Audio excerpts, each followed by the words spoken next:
Hi, I'm Jasmine. I'm 15, and I've been with my cute, sweet, animal-loving boyfriend, Chris, for almost 2 years, not including the 2 weeks we had broken up. Before we dive into that drama, go ahead and push that bell to subscribe so that your partner doesn't break up with you. And click that thumbs up to be double sure. All right, well, I guess I should start by mentioning that Chris and I have known each other since middle school. He was my friend back when I didn't really have any other friends. He's almost 1 year older than me, but we've always been in the same grade, and he's always had my back. Well, the summer before high school, I bloomed, as my mom would say. And when Chris and I got to high school together, I started to get noticed by more than just him. I got more friends. And more and more. What I'm trying to say is I became pretty popular and, well, irresistible. I'd never felt irresistible before. My whole life, it's like I had been completely invisible, even with my own family. But all of a sudden, here I was, the center of attention to the whole 9th grade. I enjoyed it, but it didn't really get to my head. That is, until Joseph noticed me too. I have had a crush on Joseph since the first day of the 1st grade.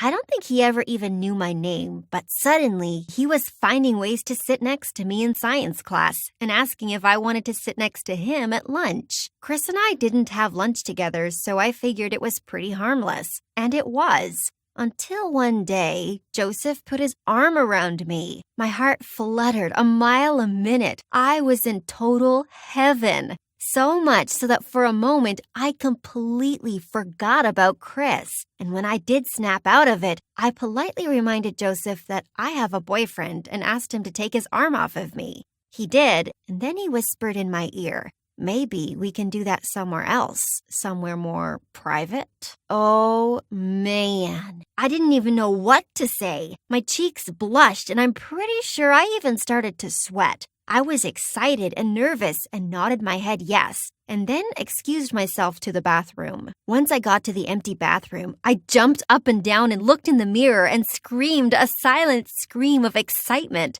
I had never felt so alive in my life. I felt my phone vibrate, and it was Joseph asking where I was and if now was a good time for that privacy. Oh my gosh. Before I even knew it, I was texting him to come find me, hinting to where I was. Well, I'll save all of those details for another time, but let me just say we kissed. And it felt so good until I got back to class. While I was sitting in my math class, daydreaming about Joseph kissing me, Chris texted me, "I heard you have a new boyfriend. We're done." Suddenly, my feelings of being on top of the world sank into complete despair. I may have just ruined my relationship with my perfect boyfriend of 2 years. Our relationship may not feel as exciting as what I felt with Joseph, but I love Chris so much. My heart was breaking. I ran out of class and into the bathroom. The same bathroom where I had just cheated. I looked into the same mirror where I had just been so excited but was looking at a totally different reflection. No excited scream, just tears in my eyes and total panic all over my face. I'll never get Chris back now, I thought. But then something in me totally shifted. No, I thought, I will get Chris back. I have to. We're meant to be together, and I can't lose him. I refuse. I pulled myself together, marched back to class, and plotted my brilliant, foolproof 10-step plan to get Chris back. I knew it was gold and that there was no time to waste. I implemented step 1 as soon as I got back to my desk. That is, I publicly professed my sincere, undying love for him all over social media. I wanted him and everyone else to know that I totally, shamelessly loved him. The next day when I saw Chris in the hall, I tried to talk to him, but he just rolled his eyes at me and walked away. And right behind him was Joseph, who gave me a very similar look.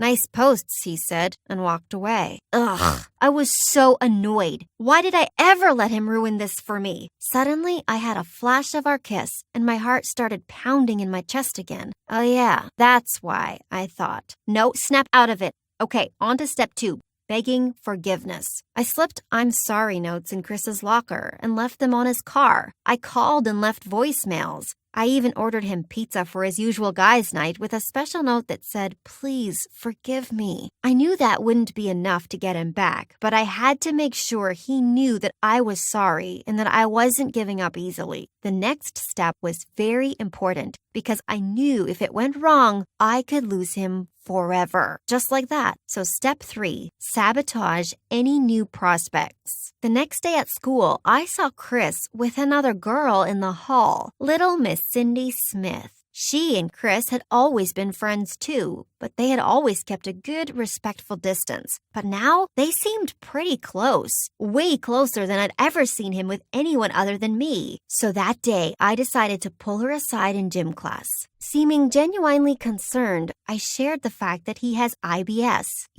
irritable bowel syndrome. I even explicitly shared the time when he lost control and went number 2 in his pants during one of our movie dates.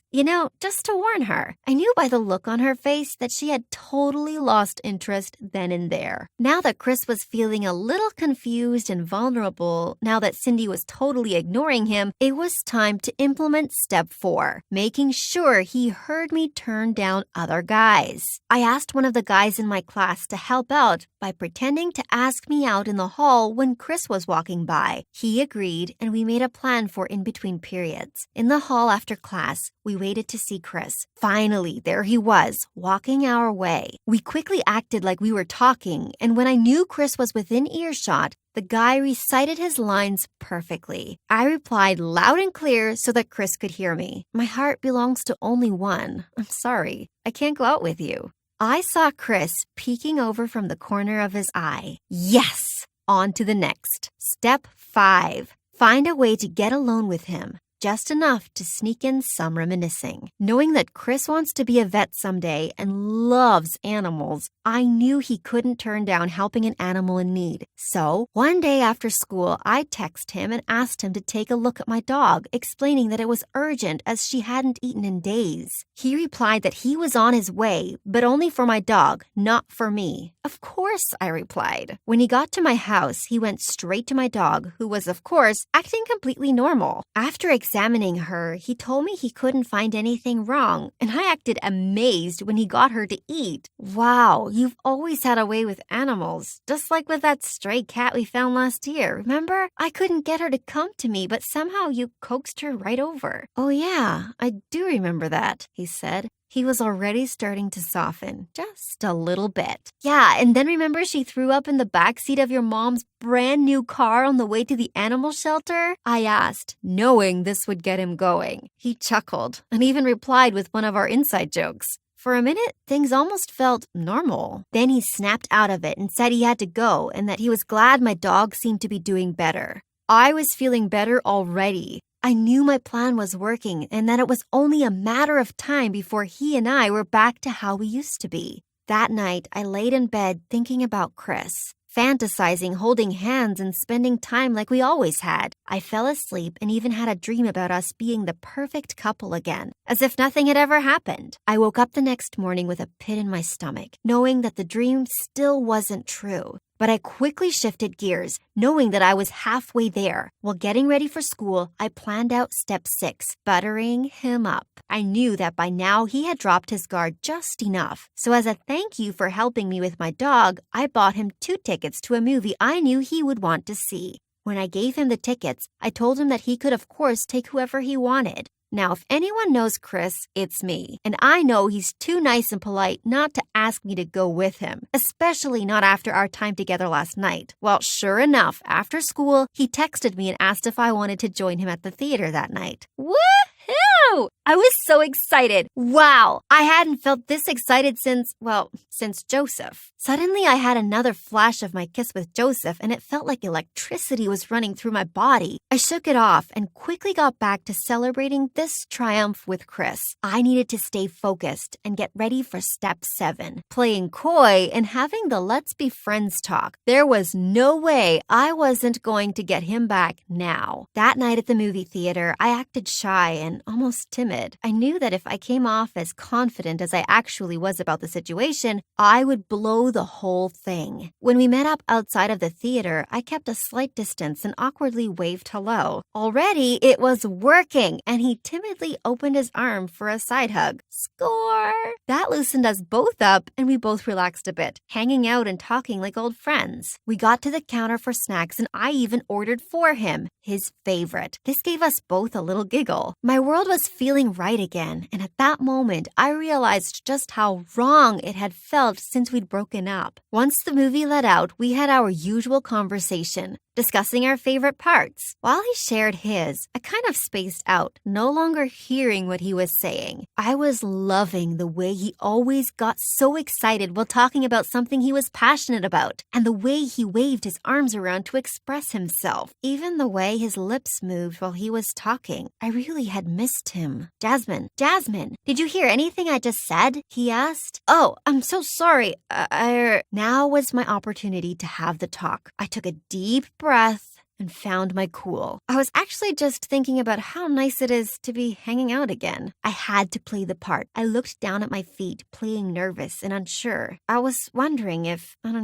we could be friends? I peeked up at him and he had his cute little half smile. He sighed. Yeah, I guess being friends would be okay. It worked, I thought. I wanted so badly to jump up and hug him. Stay cool, I reminded myself. Just then, my mom arrived to pick me up. Well, see you later, friend, I said. He waved goodbye. I was feeling great. With only 3 simple steps to go, I knew it was just a matter of time. The next step would be perhaps the most challenging, but I knew I couldn't skip it. Step 8, acting like a true friend. I knew this would include talking to him about other girls, which could be tough to hear, but I also knew it would mean I had the upper hand in case I needed to revisit step 3, sabotage any new prospects. Plus, even just having him thinking romantically around me could help to draw him back in. So the next week at school, I casually met up with him at his locker before classes started. Hey, how was your weekend? I asked. Good, pretty chill, he said. It felt like he was being short, and for a minute, I felt my confidence waver. Cool, did you see anyone special?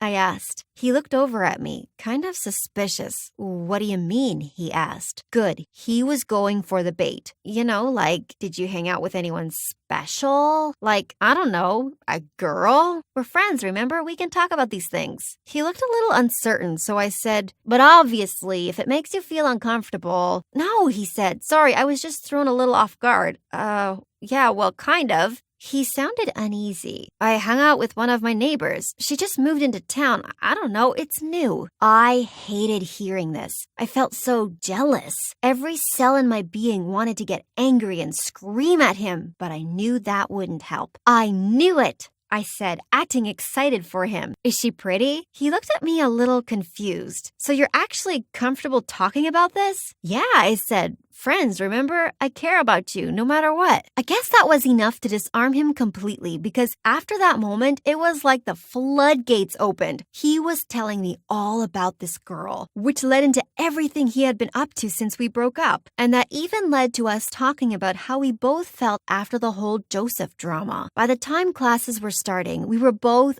almost in tears and parted with a big hug. I had a feeling I didn't have to worry about his new neighbor anymore. That had worked better than I could have even planned, and I went to class with a totally full heart, which made me a little sad about the next step, and even questioned if I should go through with it. But I knew if I wanted him back, it was necessary. And I did. I wanted him back so badly, and I was so close to the finish line. So right then and there, I implemented step 9. Back off and let him come to me. Now that we had bonded and at such an intense and unexpected level, I knew that withdrawing from him would lead him to the chase. So I did. I didn't act cold or disinterested. I just stopped reaching out. When I saw Chris in the halls, I would still smile and wave, but would keep it moving. Even when he called, I would answer and even express that I was excited he was calling, but tell him that I was pretty busy. Let's talk a little later, I would say, excitedly. but I would never be the one to call back. Instead, I would wait for him, and inevitably, he always called. I didn't want to rush this process, so I let things go along like this for almost a whole week. And before I knew it, he was calling after school every day. I had him exactly where I wanted him. It had all worked out so well that I almost started to feel bad that I had manipulated the whole situation. Was this how I wanted our relationship to start again? With lies and deception? Never mind that. I can't think that way. The most important thing is that we get back together, no matter what it takes.